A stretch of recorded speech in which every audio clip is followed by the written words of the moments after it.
उससे हाथ मिलाना चाहता है, उसे अपना कहता है।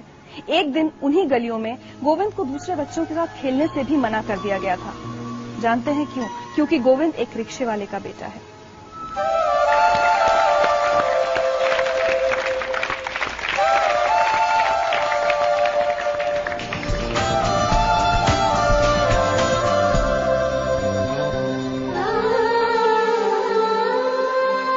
गोविंद, वो दिन जब आप छोटे थे और आपको गली के दूसरे बच्चों के साथ खेलने से मना कर दिया गया था, आज भी याद है आपको वो दिन? शायद वो मेरी जिंदगी का सबसे टर्निंग पॉइंट साबित हुआ था। मेरे एरिया थोड़ा इंडस्ट्रियल एरिया है, तो काफी अमीर अमीर लोग के वहाँ घर हैं। तो मेरा फ्रेंड था, उसके साथ खेलते खेलते उसके घर में चला गया था। तो उसके फादर थे, उन्होंने मुझसे बहुत ही वो शॉक्ड हो गया कि मैं उनके घर में कैसे आ गया, क्योंकि वो अपने आप को एलीट क्लास फैमिली का समझते थे। तो उन्होंने मुझे घर से बाहर निकालते हुए कहा कि तुम्हारे जैसे परिवार के लड़कों को हमारे घर में आने की हिम्मत कैसे हुई। वो बात मुझे कई दिन तक समझ में नहीं आई, क्योंकि फिर मैंने अपने एक वरिष्ठ व्यक्ति से जो तैयारी कर रहे थे, एजुकेशन में काफी अच्छे थे, उनसे पूछा कि उन्होंने ये बात क्यों कहा। तो उन्होंने कहा कि तुम्हारे जो सामाजिक बैकग्राउंड है, तुम्हारे जो परिवार के बैकग्राउंड है, उसकी वजह से उन्होंने ऐसा कहा। तो मुझे लगा मैंने पूछा बैकग्राउंड कैसे बदलते हैं। तो उन्होंने कहा कि बैकग्राउंड या तो तुम्हारे पिता के वर्क से बदल सकता है, या तुम अपने आप को समाज में इतना इस्टेब्लिश कर लो कि उससे ऊपर जाने का कोई न सोचे। तो मैंने उनसे पूछा कि इस देश में ऐसी क्या चीज है जो मैं कर लूं तो शायद उससे ऊपर सर्विस में जाने में कोई नहीं बता सकता। तो तैयारी में थे, उन्होंने बताया कि अगर तुम आईएएस बन जाओ, मजाक में ही उन्होंने बोला था, अगर तुम आईएएस बन जाओ तो इस देश में उससे ऊपर की जॉब कोई भी नहीं है। तो उसी दिन से मैंने सोचा था कि अच्छा मैं आईएएस ही बनूंगा, और उसका प्रतिफल था कि मैंने यूपीएससी की परीक्षा पहले ही प्रयास में निकाल ली थी। मतलब 6th स्टैंडर्ड आप बता रहे हैं, तो शायद 12-13 साल की उम्र रही होगी आपकी। बिल्कुल। उस उम्र में आपको ये बात इतनी चुभ गई थी कि आप कहते हैं कि उसने आपकी जिंदगी की दिशा बदल दी थी? हाँ, क्योंकि उसी समय मैंने तय कर लिया था कि मुझे इस सेवा में जाना है, और इतना ज्यादा मैं कंसंट्रेट इसके बारे में था कि लोग 10th करते हैं, 11th करते हैं तो सोचते हैं कि मैं इंजीनियर बनूंगा, डॉक्टर बनूंगा, उसके बाद वो लोग सोचते हैं कि मैं आईएएस बनूंगा। मैंने उसी समय सोच लिया था कि मैं आईएएस बनूंगा। घर के हालात कैसे थे? हालात खराब थे, लेकिन हम कंपेयर कभी नहीं करते थे ये हालात अच्छे क्या होते हैं। जिसके घर खर्चा पर डे 1000 वही अच्छा है, ऐसी कोई बात नहीं थी।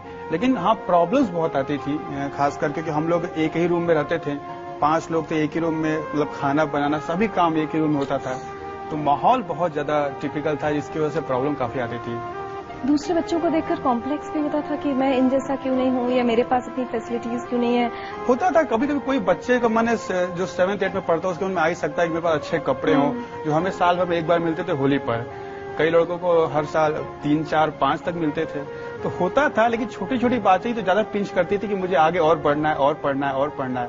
जो वो मैंने 6th स्टैंडर्ड में सोचा था उसे पूरा करना है, वो ज्यादा हेल्पफुल हुई गई। तो और जब आप बहुत पढ़ने की कोशिश करते थे तो अड़ोस पड़ोस वाले आपको काफी डिस्करेज भी करते थे, कुछ उल्टा सीधा भी बोलते थे? बहुत ज्यादा, थोड़ा तो नहीं कर सकता, बहुत ज्यादा करते थे।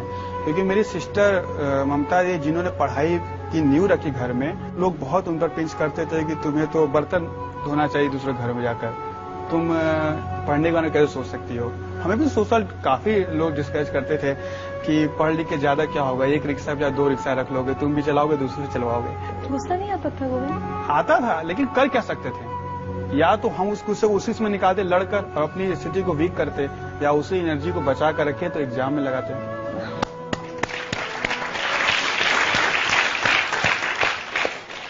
जिन गलियों में आपके बचपन में इतनी सारी परेशानियां हुई हैं, आपने लोगों के इतने ताने सुने, आपको पता ही होगा कि उन गलियों के लोग अब आज आप पर बहुत फख्र करते हैं। कई लोग कहते हैं कि हमें पहले से पता था कि हो जाएगा। जबकि ये ऑब्वियस था कि लोग कहते थे कि इस परीक्षा में कोई निकल ही नहीं सकता था, क्योंकि हम 100% दावे के साथ कह सकते उनमें से कोई किसी आईएएस ऑफिसर के साथ मिला भी नहीं होगा आज तक। नहीं मिला होगा। दिल्ली जब आप आए, आईएएस के लिए कोचिंग करते हैं बच्चे, बहुत खर्चा होता है, दिल्ली आकर रहते हैं छोटी छोटी जगहों से, यहाँ अपने खर्चे बड़े शहर के बहुत सारे होते हैं, वो सब कैसे मैनेज किया?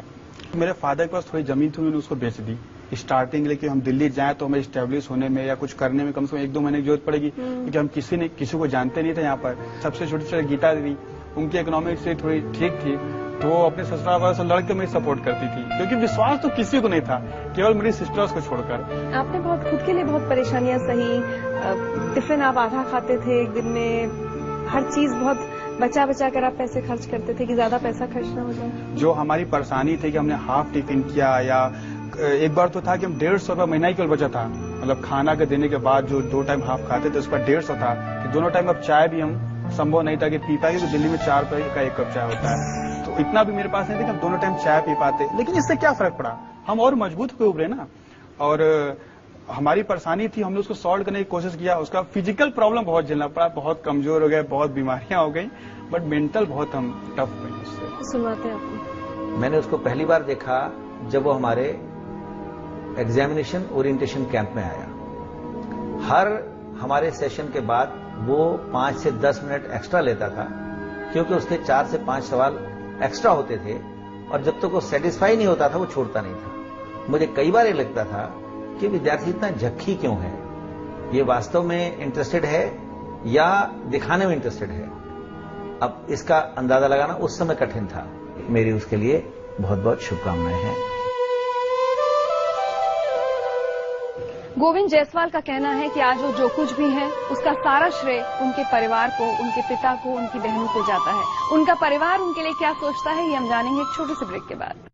जिंदगी लाइव में आज हमारे साथ हैं गोविंद जायसवाल। बनारस में एक कमरे के घर में पले बढ़े, पड़ोसियों के ताने सहे, गरीबी देखी लेकिन हिम्मत नहीं हारी, और उसी की बदौलत आज वो एक IAS ऑफिसर है। आज आप जो कुछ हैं, जिस मुकाम पर पहुंचे हैं, उसके लिए किस किस को शुक्रिया कहना चाहेंगे, धन्यवाद कहना चाहेंगे? मेरी सिस्टर्स हैं, ममता दी और गीता दी। ममता दी तो पता नहीं किस जन्म का पुण्य था कि ऐसा मिला था कि जब हम इंटरव्यू देने जा रहे थे UPSC का फाइनल एग्जामिनेशन था, तो वो प्रेग्नेंट थी, उनको कॉम्प्लिकेशंस कुछ आ गई थी, और मेरा इंटरव्यू था अप्रैल में, तो उन्हें डॉक्टर ने चेकअप के लिए बोल दिया था। लेकिन उसके बावजूद भी वो हमें दे दी पैसा, 5000 कपड़े और जूते खरीदने थे इंटरव्यू के लिए। तो लोगों ने पूछा क्या करूं, क्या नहीं, उसका रिजल्ट आएगा 14 मई को ना, उसके बाद हम करवा लेंगे। वो विश्वास हम टूटने नहीं देना चाहते थे, और उसी की मतलब बदौलत था कि UPSC ने हमें 70% मार्क्स दिए थे, जो ऑल ओवर इंडिया हिंदी माध्यम में सर्वोच्च मार्क्स थे। तो और उन अभावों को सबसे ज्यादा धन्यवाद देना चाहूंगा जिन्होंने मुझे सबसे ज्यादा शक्तिमान बनाया। गोविंद, आज ममता दीदी आपसे कुछ कहना चाहती हैं। गोविंद शुरू से बहुत मेहनती था, पढ़ने लिखने में वो हमेशा फर्स्ट क्लास आता था, और आज जो भी किया है सिर्फ अपनी मेहनत से और अपने विश्वास से किया है, और सबकी मदद तो अपनी जगह पर है। लेकिन उसका कहना था कि दीदी अभाव के प्रभाव से व्यक्ति बहुत कुछ कर सकता है।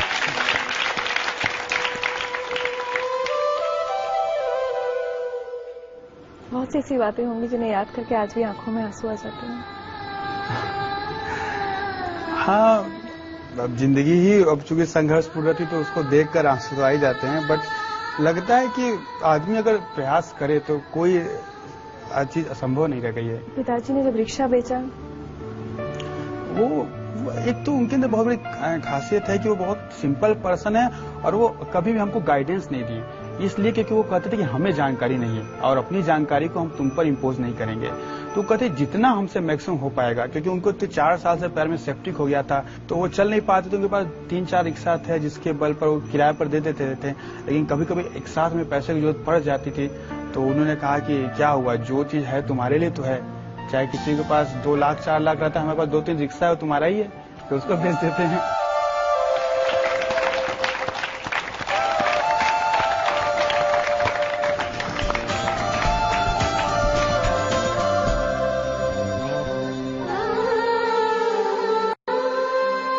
गीता, मैं आपसे अगर पूछूं, बहुत कम ऐसे उसमें माता पिता कई बार इतनी देर तक साथ दे पाते हैं, लगता है कि अब लड़का कमाना शुरू करे। आप लोगों को कभी लगा कि आपके पिता ने बहुत ज्यादा साथ दिया आप लोगों का? हाँ, मतलब साथ तो बहुत दिए, क्योंकि इनकी वो जो कैपेसिटी किसी तरह थी नहीं, फिर भी अंदर से कभी कभी इनका मनोबल टूट जाता था, तो हम लोग सपोर्ट करते थे कि नहीं, मतलब एक चांस तो देना ही चाहिए। आप बहुत होशियार थे, आपने बहुत मेहनत की थी, तबियत अपनी खराब कर ली थी, सब कुछ किया था, लेकिन आज भी ये ख्याल आकर रूह कांपती होगी कि अगर सिलेक्शन नहीं होता तो उस दिन क्या होता। 14 मई को आपका रिजल्ट आया। सच पूछे तो हम इसका आंसर दे रहे हैं, गोविंद का तो कुछ होता नहीं, लेकिन न जाने कितने लोग मर गए होते, मर जाते, सही बता रहे हैं।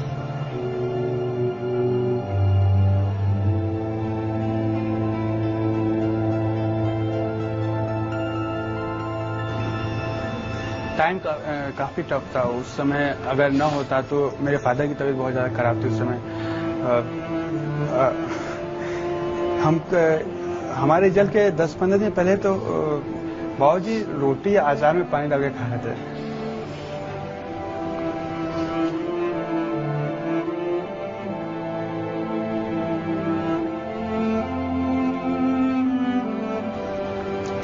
तो ऐसे सोचे कभी नहीं, बट न होता तो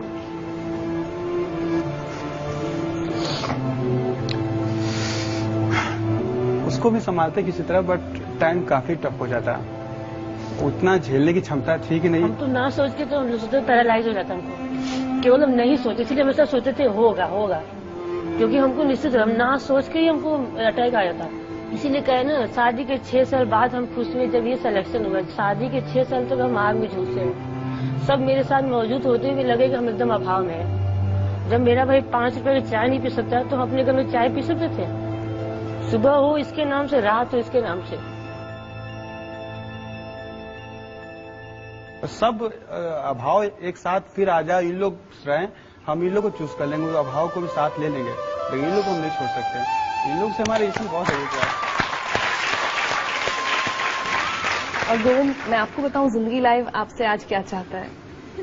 हम चाहते हैं कि आप अपनी कहानी लिखें, वो सब कुछ लिखें जो आपने देखा है, आपने सहा है, और ऐसी कहानी लिखें जिससे देश के ढेर सारे बच्चे जिन्हें बहुत सारी चीजें नहीं, बहुत सारे सुख नहीं मिल पाते हैं, वो आपसे सीख ले सकें। और इसके लिए हम आपके लिए एक छोटा सा तोहफा लाए।